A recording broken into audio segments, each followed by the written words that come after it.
In today's video, I'll be showing you how to hide apps on the Samsung Galaxy S9 tablet.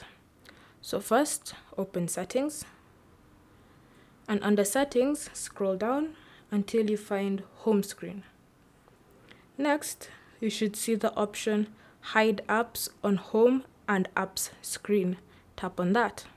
Here, a list of apps installed on your device will appear.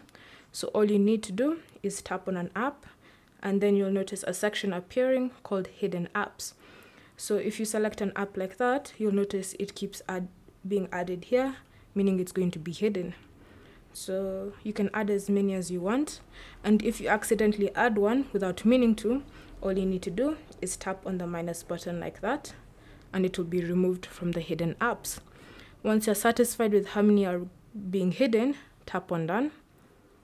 And you should notice that when you go back to the home screen or to the apps screen, your apps are no longer there. Thank you for watching. If you have any questions or comments, leave them down below and we'll get back to you.